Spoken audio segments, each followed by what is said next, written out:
Yeah, I have an idea. I'm going to put it to use here. Going back to the States tomorrow, and we're going to talk about my crypto picks for tomorrow when we're in the airport, and we're going to start pushing this agenda here. So I was thinking, what could really be something interesting?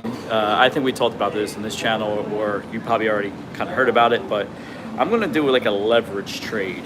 I've been hearing about how Michael Saylor does stuff. He just acquired another 3,000 Bitcoin for a few hundred million. I'm just thinking, why can't I buy Bitcoin with a line of credit? My line of credit is something like 13%. So if it's 13%, so let's just say you buy, let's keep the numbers simple. You buy $1,000 worth of Bitcoin, 13% you have to pay per month. You know, that doesn't really seem like a lot. You know, those numbers don't seem pretty bad. Like, ask yourself this question: what is LCX going to do within 12 months? What's Bitcoin going to do within 12 months? What's XRP? Probably do nothing, but you know, what are these tokens going to do? So with the idea of these tokens will probably be more money tomorrow than today. And we've been talking about risk on this channel for a while, how to leverage risk, when to take risk, when, you know, and whatnot. So not only can you do leverage, you know, buy on leverage, let's say Bitcoin or something, but there's different ways of doing leverage. Charging on your credit card is something I wouldn't recommend because it's like 25% interest, some of them. But if you had a line of credit, that plus you sold some assets, gold or something, let's say you come up with a little bit of chunk of change, you know, 5-10 grand or something, you put it into something very conservative like Bitcoin. Bitcoin is projected to go at least 2x already. If you would have bought it from the low, which I've been recommending you guys to do at under 16,000, you know, you would be way in the profit right now. So the idea is, again, when Bitcoin goes over $69,000, then everything's going to go parabolic. So we're going to go from crypto spring to crypto summer. So if you're going to pull out all the stops and buy quality stuff, Chainlink, I mean, even the ones that have all these narratives, you have Fetcha. Fetcha is already $1.10. That damn token was like 50 cents. That might even see $5. You know, on the on and off ramps are going to do good. But you don't have to just buy crypto. You can buy the crypto mining stocks. They're probably going to go parabolic. There's different derivatives. I mean, just getting into Michael Saylor's stock, that damn thing is probably going to double and triple. It's already doubled and tripled. Even other things that might be a little bit better, even Ethereum. Ethereum will be hitting 5,000 probably soon. It might go to 8 to 10,000 in this bull market. So, like, I mean, you got to think about it. If we have 8 to 10 trillion dollars coming into the space, we just hit 2 trillion, almost 9 billion. It took a long time to get there. So we have roughly, let's say, 4, 6, 8. Let's say you have another 7 to 8 trillion dollars coming in the market. Crypto gaming, some of the okay, D-Race has been doing pretty well right now. I think we're up like 13% today. There was another token that went up 30% so far. I thought that was pretty interesting, but it's like if you're going to take a gamble, I'm going to Juan Valdez right now, so sorry if it's loud. If we are going to go parabolic in the future, and you want to be conservative and you don't want to do leverage, like meaning like multiple X's, you know, and play like that. If you just want to do some simple leverage, go get a line of credit, $5, $10, $15, $20,000. Take half of it and throw it into something, and sell a little bit of it as it goes up to cover, you know, the monthly payment if it's not like a credit card, or you know, just put the bare minimum. So I'm going to do that. I got a line of credit. I'm going to take money from the line of credit. I'm going to buy some crypto assets with it. And as my crypto assets go up, I'll take a portion of that and I'll throw it on just the interest payment for the line of credit, with the expectation that at the end of the year, whatever I have should go 2, 3, 4x. I'll make my money, I'll sell, I'll pay fully back my loan, and then I have the profit. The only bad thing about that is, okay, maybe the asset takes a shit, and I can't pay back the loan. That's why you don't want to take out a big loan. But if you buy an asset that you know is appreciating and hasn't seen its true price potential, it seems to be very conservative thing to do, and it seems a very wise thing to do. What I've noticed about me specifically, and probably other people, is I don't go as hard as I need to go. If I would have bought 1 million LCX tokens instead of what I bought, I would have been way in the money. The same thing with a lot of these tokens. We collectively, and anybody who see this video, we have to collectively realize that just because we think $1,000 is a lot of money or $10,000 is a lot of money, there's people out there that think $100 million is nothing. Some people out there think $1 billion is not a lot of money. So I beg you to challenge yourself and to realize that it's all in your head. If you think $100 is a lot of money, all right. Oh, sorry about that. All right. So, all right. I'm going to give you a little hint of some of the tokens that I'll be looking at. I'll give you a little teaser right now, since it's going to be a couple minutes. All right. Let's see. But anyway, look, make generational wealth, man. Make it now while you can. If you're gonna pull out some stops, pull out some stops. If you want to take a risk, you gotta take it now, and you can't look back. You just gotta go and do it. Do what you know is right. There's something people call intuition or downloads.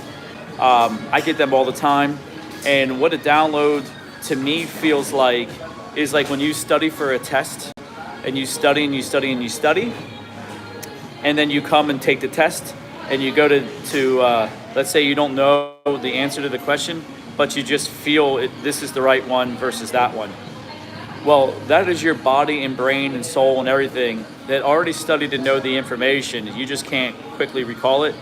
But that feeling like I should pick B instead of C, that's actually because you studied it, you know it, you're just not so consciously aware of it. But then you end up getting it right. So that's a lot of the feelings that I got. So I booked my tickets to leave with the expectation that I have to leave on the 26th, actually.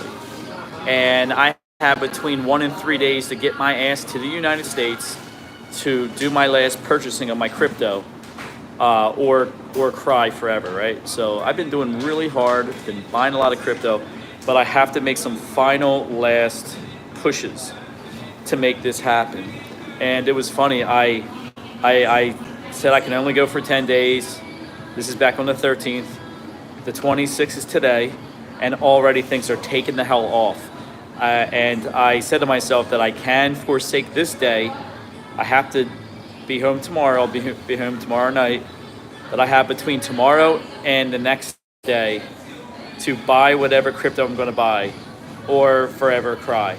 And it's amazing. Like, how the hell did I know that that's going to be something special that day, or today was going to be something special? I just know. Don't ask me how. I just know. But it's already starting.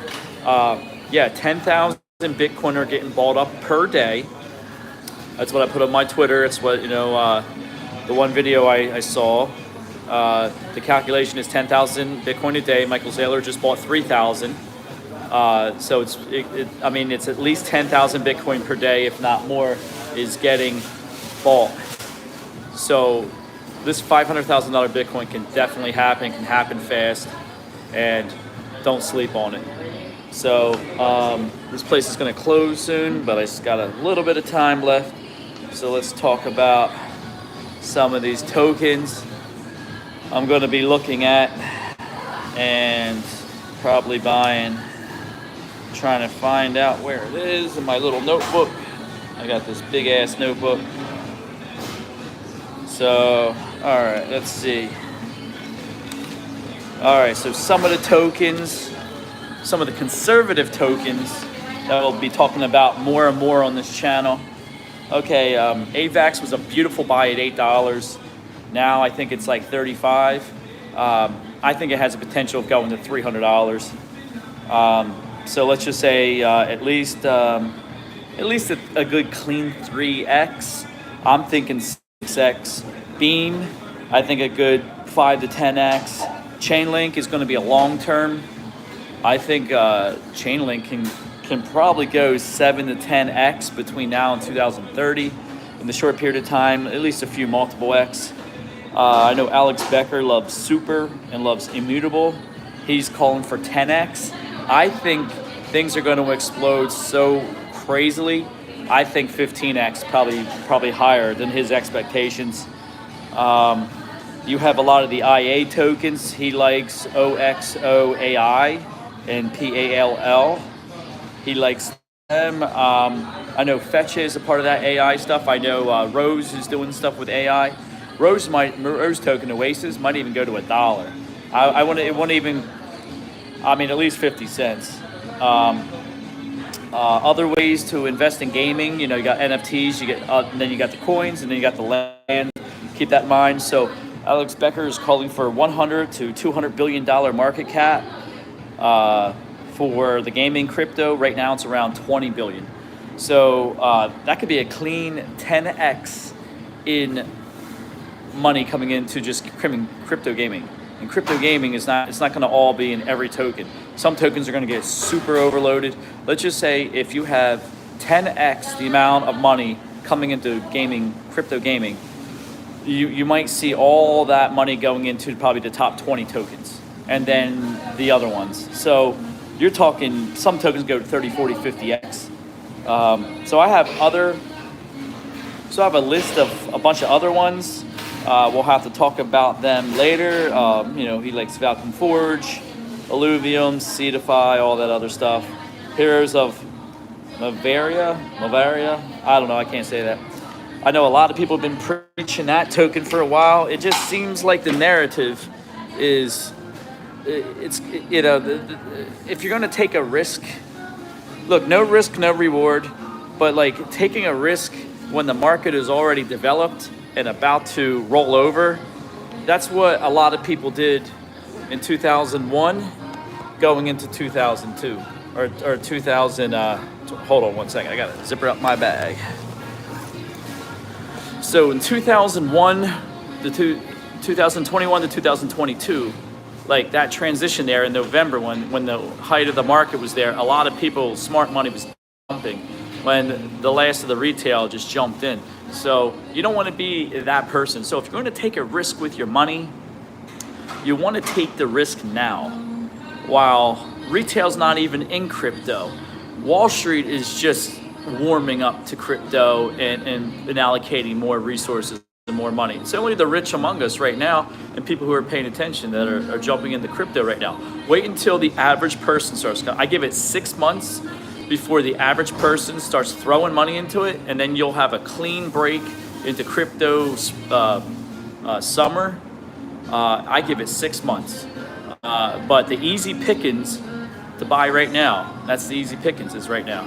So I'm gonna let you go, but yeah, if you have a small equity line of credit, 15, 20 grand, you wanna take half of that and throw it into something like Bitcoin, ETH, or if you want to be really degenerate, I don't know what your situation is, but buying some gaming crypto and holding on to it for the long term, shit, what if you end up with 10, 15x on something conservative like 10 grand? I mean, you make a quick 50, 60, $70,000, you pay back your loan, now you got some money to play around with. So something to think about, something to keep in mind. Have a good day.